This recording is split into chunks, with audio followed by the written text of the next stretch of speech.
नाज़रीन अस्सलाम वालेकुम। सूरत हाल ज़्यादा से ज़्यादा गंभीर होती जा रही है और वक्त बहुत तेज़ी से निकलता जा रहा है। अब महाज़राई उसके कई जहते हैं, कई शक्लें हैं और महाज़राई सियासी महाज़राई से निकल कर इदारा जाती महाज़राई की तरफ फैल रही है। एक इदारे ने जो मुल्क का सुप्रीम इदारा है, जो मुल्क का तमाम इदारों से ज़्यादा अहम और ज़्यादा सुप्रीम है, पार्लियामेंट, उसने एक फ़ैसला किया। उस फैसले पर कोई रद्दअमल नहीं आया, उस फैसले को ख़ातिर में नहीं लाया गया और उसने सो मोटो के मामले में और माजी में मुअस्सिर फ़ैसले के साथ उन्होंने कहा कि जी इस माजी में मुअस्सिर है और उस फैसले पर अदलिया की तरफ से कोई रद्दअमल नहीं आया और अदलिया की तरफ से यकतरफा तौर पर एक ही लाइन चल रही है और एक ही तर्ज़ अमल अख्तियार किया जा रहा है, जिससे कौम जो है वो तकसीम होती जा रही है। और अदलिया ये तासुर देने की भी कोशिश नहीं हो रही है अदलिया में कि जी वो बिल्कुल गैर जानबदाराना चीज़ों को देख रही है और वो अगर आइन उनके पेश नज़र है तो आइन का मामला तो गुजर चुका और आइन के मुतय्यन हद के अंदर तो अब भी वो इलेक्शन नहीं करा सकते। अगर वो ये कहते हैं कि हम 90 दिन के अंदर इलेक्शन कराने के पाबंद हैं तो आज से जो है वो 13-14 दिनों के बाद वो मुद्दत भी गुजर जाएगी और 13-14 दिनों के अंदर इलेक्शन हो भी नहीं सकते हैं। जब नहीं हो सकते हैं तो फिर ऐसी लाइन अख्तियार करने से गुरेज करना चाहिए जो कौमी सतह पर पूरे माशरे को जो है तकसीम करके रख दे। मेरे ख्याल में ये सूरत हाल बिल्कुल वैसे हो गई है जो 1978 में हो गई थी, जब जुल्फ़िकार अली भुट्टो का केस चल रहा था सुप्रीम कोर्ट में। उनका हाई कोर्ट में जो उन पर ट्रायल हो रहा था, हाई कोर्ट में जब ट्रायल हो रहा था तो उनका एक पूरे का पूरा पोर्शन निकाल दिया गया था, यानी कि उन्हें जो सेशन कोर्ट से जो भी फैसला होना चाहिए था ये फोरम ही ख़त्म कर दिया गया था और डायरेक्ट चीफ जस्टिस ने अपने हाथ में ले लिया था और डायरेक्ट समाज शुरू कर दी थी और बड़ा बेंच भी बना दिया था और उन्होंने उसकी समाज शुरू कर दी थी और ये समाज बिल्कुल यकतरफा थी। यहाँ तक हुआ था जो आज हो चुका है, आज ही हुआ है, वो जनाब जुल्फ़िकार अली भुट्टो ने मौलवी मुश्ताक हुसैन की अदालत का बाइकाट कर दिया था और उनको जब सज़ा सुनाई गई तो उनका नुक्ता नज़र शामिल नहीं किया गया था और उन्होंने कहा था कि मैं अपना दिफा नहीं करूँगा और अदालत ने अपना तासुब जो है वो बरकरार रखा था। जो मौलवी मुश्ताक हुसैन का तासुब था उसको तो हम 68 से जानते थे, जब वो जुल्फ़िकार अली भुट्टो जब अयूब खान के दौर में गिरफ़्तार हुए और जेल में थे तो मौलवी मुश्ताक हुसैन का तासुब तो हमें उस वक्त से मालूम था और फिर उसके बाद जो है वो हमेशा इस तासुब का शिकार रहे थे। तो अगर जज का कुछ तासुब हो तो मेरे ख्याल में उसे फैसला नहीं करना चाहिए, उसे उस बेंच में नहीं बैठना चाहिए। और ये महसूस कर रहे हैं जनाब नवाज शरीफ, तो बिल्कुल वैसी ही सूरत हाल है कि जनाब उनके साथ जिन जजों ने फैसला किया और वही जज अगर दोबारा बैठे हुए हैं और दोबारा फैसला करने जा रहे हैं तो वही करेंगे जो उनके मफाद के ख़िलाफ़ होगा या उनकी पार्टी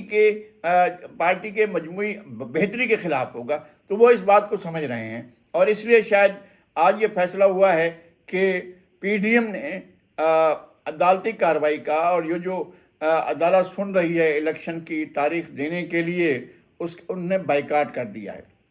बिल्कुल सेम पोजीशन हो गई है जो 1978 में हुई थी, वही सूरत हाल 2023 में दोबारा हो गई है और अब ये 50 साल के तकरीबन 45 साल के बाद, बिल्कुल 45 साल के बाद हम उस सूरत हाल पर आकर खड़े हो गए हैं। जो अच्छा ये भी एक अजीब दिलचस्प बात है कि उस वक्त के जज साहबान जो बाद में जिन्होंने अपील सुनी उनमें से तकरीबन सभी ये कह चुके हैं कि जनाब हमने तो दबाव में फ़ैसला किया था और ना सिर्फ ये कि नसीम हसन शाह और दीगर जज साहबान बल्कि ख़ुद जस्टिस अनवारुल हक ने कहा था और जस्टिस अनवारुल हक ने जो सज़ा देने वाली बेंच, जो अपील रद्द करने वाली बेंच के सरबराह थे, उन्होंने ख़ुद मुझे कहा था और उन्होंने ये कहा था कि जी आप क्या बताना चाहते हैं कि जिसने जुल्फ़िकार अली भुट्टो को फांसी दी वो शख्स अभी ज़िंदा है और उससे मैं सवाल जवाब करने गया था और आपका क्या ख्याल है कि मैंने खुशी से फ़ैसला किया था? मैंने बिल्कुल खुशी से फ़ैसला नहीं किया था और उनका ये कहना था कि मैंने एक ज़िम्मेदारी पूरी की थी। अब ये कैसी ज़िम्मेदारी थी जो आप खुशी से पूरी नहीं कर रहे थे? तो ऐसे वक्त में तो आपको अपना ऑफिस छोड़ देना चाहिए था। अगर फैसले के वक्त आप मुतमईन नहीं हैं तो फिर कोई हक नहीं है कि आप उस मनसब पर हैं। मौलवी जस्टिस अनवारुल हक का इस बात में कोई हक नहीं था कि वो उसके बावजूद कि अगर वो मुतमईन नहीं थे, अगर वो खुश नहीं थे, अगर उनका ज़मीर मुतमईन नहीं था तो वो फिर भी फैसला करते रहते। क्या ये हो सकता है? हमें शिकायतें हैं मियां नवाज शरीफ साहब से, पूरी सोसाइटी को हो सकती हैं, लेकिन अगर इंसाफ होता हुआ नज़र ना आए। जो पनामा का मसला खड़ा किया गया था, वो पनामा का मसला कहाँ हुआ?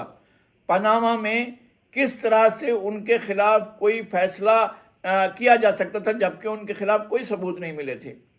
और ना तो कोई मनी ट्रेल मिली है कि जनाब पाकिस्तान से पैसा दुबई कैसे गया, दुबई से कतर कैसे गया, कतर से सऊदी अरब कैसे गया, सऊदी अरब से जो है वो लंदन कैसे गया, लंदन से किस तरह से जाकर वो पैसा पहुंचाइए, इस बात का किसी कोर्ट ऑफ लॉ में कोई सबूत नहीं गया है। लेकिन फिर भी उन्हें नाअहल किया गया, और नाअहल इस बात पर किया गया कि इकामा रखते थे वो, और नाअहल करने के बाद उन्हें कहा कि नहीं ताहयात नाअहल हैं। ये जो इस तरह के फैसले हैं, इसके बारे में एक दफ़ा ऑब्जर्वेशन दे चुके हैं चीफ जस्टिस साहब फैसल वाडा के केस में कि जनाब ताहयात नाअहली जो है वो एक सख्त फैसला था या गलत फैसला था, और उनका गालिबन उस वक्त ये लग रहा था कि उन्हें इस बात का एहसास है कि नवाज शरीफ को जिस तरह से फैसल वाडा को ताहयात नाअहल नहीं किया जा सकता, इस तरह नवाज शरीफ को भी ताहयात नाअहल नहीं किया जाना चाहिए था। ये बात गालिबन महसूस की गई थी और ये वसी हल्कों में महसूस की गई थी। अब अगर मुल्क की सियासी जमातें और वसीतर सियासी जमातें जो इस वक्त पार्लियामेंट में मौजूद हैं, अगर वो मुतमईन नहीं हैं, अगर हुकूमत मुतमईन नहीं है, अगर एग्जीक्यूटिव मुतमईन नहीं है, अगर पार्लियामेंट मुतमईन नहीं है, अगर ऐवान बाला और ऐवान ज़ेरी मुतमईन नहीं है, और उन्हें सुने बगैर फैसला किया जाता है, तो फिर मेरे ख्याल में उस फैसले को लोग वो उसको नहीं मानेंगे। लोग बिल्कुल इनकार कर देंगे कि वो इस फैसले को अपने दिल की आवाज़ कहें। वैसे भी ये फैसला उस दिल की आवाज़ नहीं होगा, इसलिए कि जब लग रहा है कि एक शख्स को इतनी ज़्यादा सहूलतें दी जा रही हैं कि ज़रा सा भी अगर उनके मफाद को ज़ख्म पहुँचती है तो वो गालियों पर उतर आते हैं। जो आज हमने सुनी है फवाद चौधरी की, जिस तरह से फवाद चौधरी बिफिर कर बातें कर रहे थे, और जिस तरह से वो कह रहे थे कि जनाब जजों को जो है घर चले जाना चाहिए, और यानी अगर उनके आदमियों को जो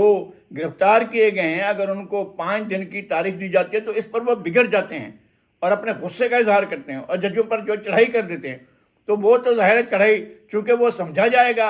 उनके हलकों में और ख़ुद अदालत में उनके हमदर्द हलकों में कि जी ये तो उनका राइट बनता है ना, ये तो सही कह रहे हैं ना। और अगर हुकूमत पूरी की पूरी हुकूमत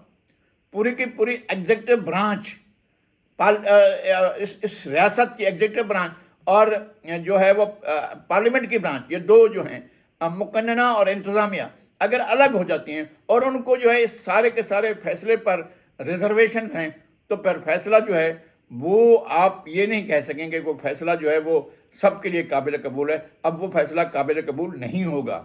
क्योंकि एक नहीं कई जज उससे अलग हुए हैं, जजों का इख्तलाफ राय सामने आया है। तो अब होना